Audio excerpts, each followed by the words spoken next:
Salut, je m'appelle Anila, j'ai 15 ans, et là, j'ai l'air tout à fait normal. Mais je ne l'ai pas toujours été. J'avais l'air d'un serpent. Toute ma peau était couverte d'écailles et je me les enlevais régulièrement. Vous voulez savoir comment je suis devenue un serpent et comment je suis revenue à la normale?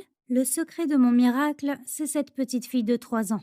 Sans ce bébé, mon histoire aurait pu se terminer de façon complètement différente. Mes problèmes de peau ont commencé à la naissance, bien que les 5 dernières années de ma vie aient été les plus difficiles. Un vrai cauchemar. Je suis littéralement devenue un reptile. Ma peau est devenue très dense et sèche, comme une bâche, et elle était tendue contre ma peau. Comme je grandissais rapidement, elle se déchirait et se déchirait encore. Mon corps se débarrassait de la peau abîmée, ce qui était terrible, mais la situation s'est aggravée. Comment les serpents font-ils? Ma peau a commencé à devenir plus rugueuse et s'est fissurée. Elle a commencé à s'écailler et à foncer par endroits et me terroriser complètement. Plus rugueuse et s'est fissurée. Elle a commencé à s'écailler et à foncer par endroits et me terroriser complètement. Pas uniquement par ce qu'il se passait, mais c'était aussi clairement visible pour tout le monde. Les gens ont commencé à me traiter de serpent et je pleurais constamment. J'étais tellement contrariée parce que je n'avais aucun contrôle sur ça. J'ai commencé à être scolarisée à la maison pour éviter le terrible harcèlement de mes camarades de classe. À la maison, je prenais une douche toutes les heures pour soulager la sensation de tiraillement, et je me lubrifiais tout le corps avec de la crème hydratante au moins 10 fois par jour. Je me sentais mieux après, mais jamais longtemps. Je me sentais comme une paria dans ma propre peau, sans amis à qui parler et presque toujours seule. Mes parents étaient toujours au travail. J'ai essayé de comprendre ce qui n'allait pas chez moi. Pourquoi avais-je une peau de serpent? Quelle était cette étrange condition? Je suis allée voir tous les médecins de ma région, mais personne ne pouvait me donner un diagnostic précis. Les médecins ont fait une douzaine de tests différents et m'ont examiné. Donner un diagnostic précis. Les médecins ont fait une douzaine de tests différents et m'ont examiné de la tête aux pieds. Mais personne ne pouvait donner de raison. Pourquoi cela m'arrivait-il? J'étais complètement désespérée. Ma famille n'avait pas d'argent pour se faire soigner dans une clinique privée ou à l'étranger. Et cela même si nous pouvions expliquer les circonstances. La situation semblait désespérée, mais un jour, mes parents sont rentrés à la maison avec des nouvelles inattendues. Ma mère et mon père avaient travaillé dur pour économiser de l'argent et finalement, nous pouvions nous permettre un voyage en famille dans une grande ville. Promenade dans la ville, visite des sites touristiques et bien sûr, nous allions passer chez un nouveau médecin. Mais tout s'est mal passé pendant le voyage.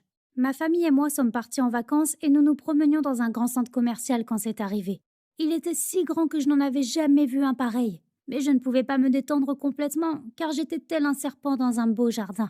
Afin de ne pas effrayer les gens, j'étais couverte de la tête aux pieds par les vêtements, cachant même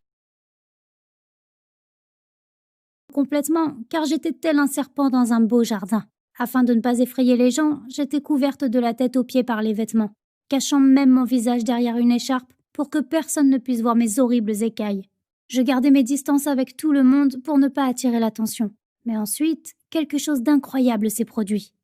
Je regardais l'une des vitrines quand j'ai entendu un bébé crier. J'ai regardé et j'ai vu une petite fille dans les escaliers juste au-dessus de moi. Le bébé était debout sur la rampe, seul, sans aucun adulte à proximité. À tout moment, le bébé pouvait tomber et j'étais terrifiée pour elle. Soudain, la petite fille a glissé et s'est accrochée par le pied, impuissante, au bord de l'escalier. Je ne savais pas quoi faire. J'avais peur d'attirer l'attention sur moi si je courais pour la sauver, mais personne ne semblait avoir remarqué qu'elle était là. 2 secondes m'ont suffi pour me décider, et je me suis précipitée vers les escaliers. J'ai réussi à l'attraper juste à temps, alors que son pied était en train de glisser de la barre qui l'empêchait de tomber. Son pied était en train de glisser de la barre qui l'empêchait de tomber. Je l'ai attrapée et je l'ai tenue dans mes bras en tremblant. Et juste à ce moment-là, elle m'a arraché le foulard du visage. Que pensez-vous que la fille a fait? Crier? Pleurer? Non. La fille m'a souri. Vous imaginez? Ses parents se sont précipités, ont attrapé leur bébé et ont commencé à l'embrasser tendrement. Je pensais que le père de la fille me regarderait de façon menaçante et je m'attendais à ce qu'il me crie dessus et me chasse à cause de mon état. Mais ils se sont tous les deux approchés de moi et m'ont serré dans leurs bras, me remerciant chaleureusement. Et ils n'ont rien dit sur ma peau. Je ne pouvais pas le croire. La mère du bébé a demandé s'il pouvait faire quelque chose pour me remercier et a proposé de m'acheter quelque chose au centre commercial. J'ai réfléchi pendant une seconde, puis j'ai commencé à sangloter. J'étais à fleur de peau quand j'étais en public, et maintenant, avec tout ça, mes émotions ont commencé à s'exprimer. Je ne veux pas de cadeau, je veux juste être en bonne santé, mais rien ne peut aider un serpent comme moi. Bonne santé, mais rien ne peut aider un serpent comme moi. J'ai pleuré. Je leur ai demandé de me laisser tranquille, mais leur réaction a été tout à fait inattendue. Ils m'ont prise dans leurs bras et ont commencé à me rassurer. Même le bébé m'a caressé la joue. Ils m'ont alors dit que la bonté est toujours récompensée et qu'un miracle m'attendait. Quelle absurdité! Il y avait longtemps que je n'avais pas cru à de telles absurdités. Combien de temps avais-je attendu qu'un miracle se produise pour me sauver de tout cela? Et pourquoi? Les miracles n'arrivent pas, point final. Peut-être pas, mais ce que je ne savais pas, c'est que cet incident allait changer toute ma vie. Le couple ne s'est pas disputé avec moi à ce sujet et a juste pris l'adresse de mes parents. 1 heure plus tard, j'ai eu mon rendez-vous chez le médecin. Mais hélas, rien ne m'a aidé ici non plus. Je suis tombée dans un désespoir encore plus grand qu'avant le voyage et j'étais inconsolable.